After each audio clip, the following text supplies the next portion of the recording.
नमस्कार दोस्तों, स्वागत है आप सभी का हमारे YouTube चैनल अनंत कथा पर। दोस्तों, आइए यह कल्याणकारी कथा श्रवण करते हैं। उससे पहले आपसे निवेदन है कि कृपया इस चैनल को सब्सक्राइब करें और वीडियो को लाइक जरूर करें। दोस्तों, आज हम आपको सुनाने जा रहे हैं फाल्गुन मास कथा अध्याय 3। दोस्तों, भगवान शिव के 12 ज्योतिर्लिंग देश के अलग अलग भागों में स्थित है। इन्हें द्वादश ज्योतिर्लिंग के नाम से जाना जाता है। इन ज्योतिर्लिंग के दर्शन, पूजन, आराधना से भक्तों के जन्म जन्मांतर के सारे पाप समाप्त हो जाते हैं। वे भगवान शिव की कृपा के पात्र बनते हैं। ऐसे कल्याणकारी ज्योतिर्लिंगों में श्री घुष्मेश्वर ज्योतिर्लिंग एक प्रमुख ज्योतिर्लिंग माना जाता है। द्वादश ज्योतिर्लिंगों में यह अंतिम ज्योतिर्लिंग है। इसे घुष्मेश्वर, घुसृणेश्वर या घृष्णेश्वर भी कहा जाता है। दोस्तों, श्री घुष्मेश्वर ज्योतिर्लिंग के विषय में पुराणों में यह कथा वर्णित है। दक्षिण देश में देवगिरी पर्वत के निकट सुधर्मा नामक एक अत्यंत तेजस्वी तपोनिष्ठ ब्राह्मण रहता था। उसकी पत्नी का नाम सुदेहा था। दोनों में परस्पर बहुत प्रेम था। किसी प्रकार का कोई कष्ट उन्हें नहीं था, लेकिन उन्हें कोई संतान नहीं थी। ज्योतिष गणना से पता चला कि सुदेहा के गर्भ से संतानोत्पत्ति हो ही नहीं सकती।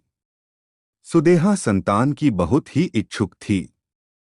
उसने सुधर्मा से अपनी छोटी बहन से दूसरा विवाह करने का आग्रह किया।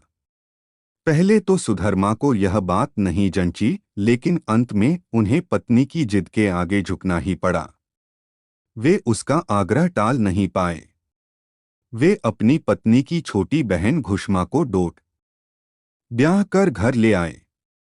घुष्मा अत्यंत विनीत और सदाचारिणी स्त्री थी। वह भगवान शिव की अनन्य भक्त थी। प्रतिदिन 101 पार्थिव शिवलिंग बनाकर हृदय की सच्ची निष्ठा के साथ उनका पूजन करती थी। भगवान शिव जी की कृपा से थोड़े ही दिन बाद उसके गर्भ से अत्यंत सुंदर और स्वस्थ बालक ने जन्म लिया। बच्चे के जन्म से सुदेहा और घुष्मा दोनों की ही आनंद की सीमा न रही। दोनों के दिन बड़े आराम से बीत रहे थे, लेकिन न जाने कैसे थोड़े ही दिनों बाद सुदेहा के मन में एक कुविचार ने जन्म ले लिया। वह सोचने लगी, मेरा तो इस घर में कुछ है नहीं, सब कुछ घुष्मा का है। अब तक सुदेहा के मन का कुविचार रूपी अंकुर एक विशाल वृक्ष का रूप ले चुका था। मेरे पति पर भी उसने अधिकार जमा लिया। संतान भी उसी की है। यह कुविचार धीरे धीरे उसके मन में बढ़ने लगा। इधर घुष्मा का वह बालक भी बड़ा हो रहा था। धीरे धीरे वह जवान हो गया। उसका विवाह भी हो गया।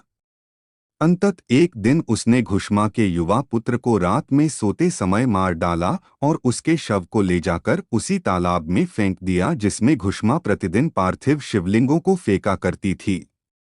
सुबह होते ही सबको इस बात का पता लगा। पूरे घर में कोहराम मच गया। सुधर्मा और उसकी पुत्रवधू दोनों फूट फूट कर रोने लगे, लेकिन घुष्मा नित्य की भांति भगवान शिव की आराधना में तल्लीन रही, जैसे कुछ हुआ ही न हो।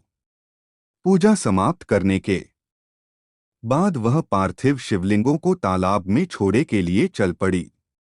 जब वह तालाब से लौटने लगी, उसी समय उसका प्यारा लाल तालाब के भीतर से निकलकर आता हुआ दिखाई पड़ा। वह सदा की भांति आकर घुष्मा के चरणों पर गिर पड़ा, जैसे कहीं आसपास से ही घूमकर आ रहा हो।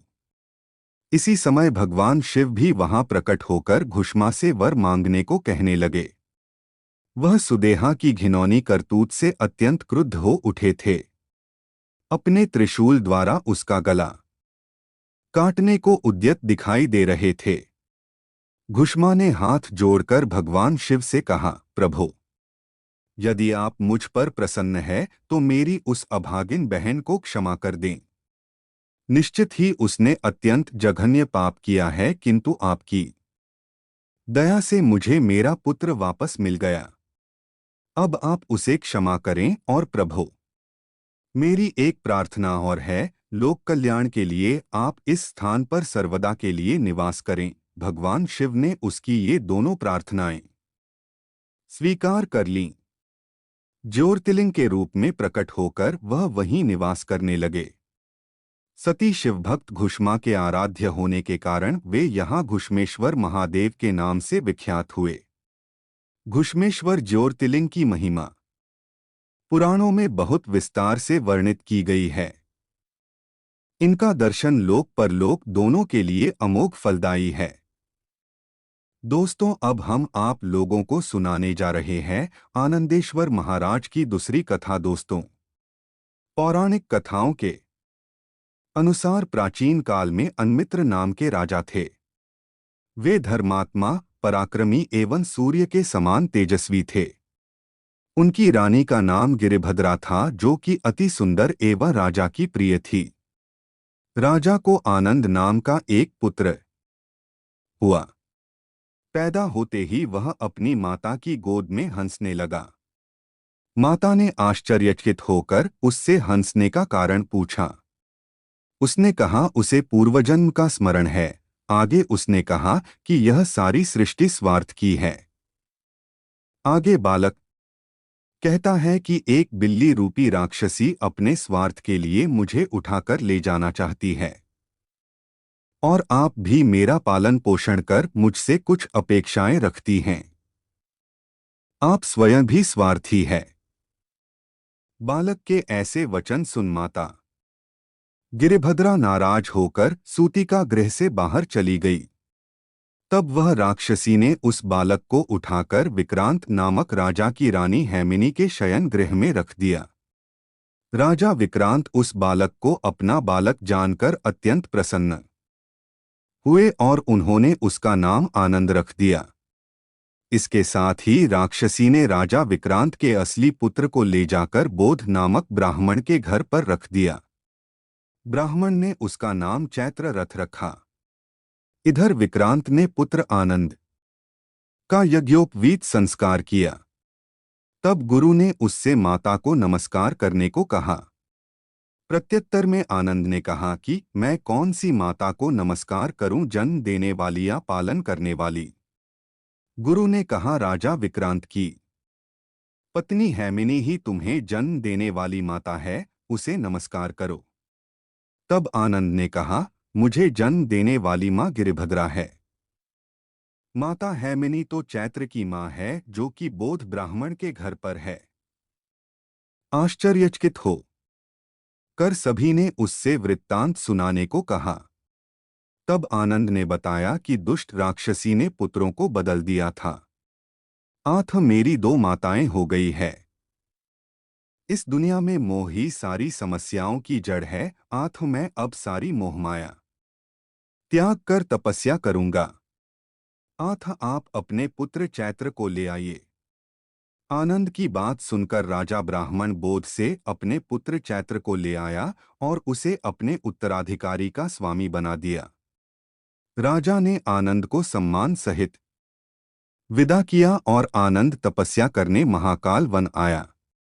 उसने इंद्रेश्वर के पश्चिम में स्थित लिंग की आराधना की। उसकी तपस्या के फलस्वरूप भगवान शिवजी प्रसन्न हुए और उसे आशीर्वाद दिया कि तुम यशस्वी छोटे मनु बनोगे। आनंद के द्वारा पूजित होने से वह लिंग आनंदेश्वर कहलाया।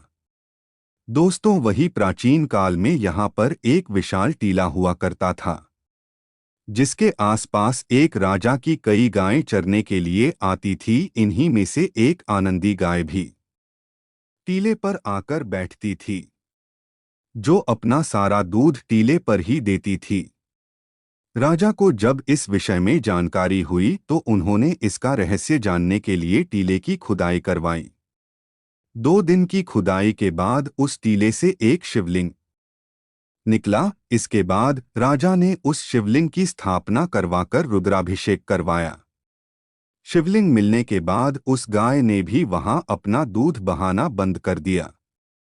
ऐसे में उस गाय के नाम पर यहाँ मिले मंदिर का नाम आनंदेश्वर रखा गया। प्रेम से बोलिए शंकर पार्वती भगवान की जय, लक्ष्मी नारायण भगवान की जय। जय जय श्री सीताराम।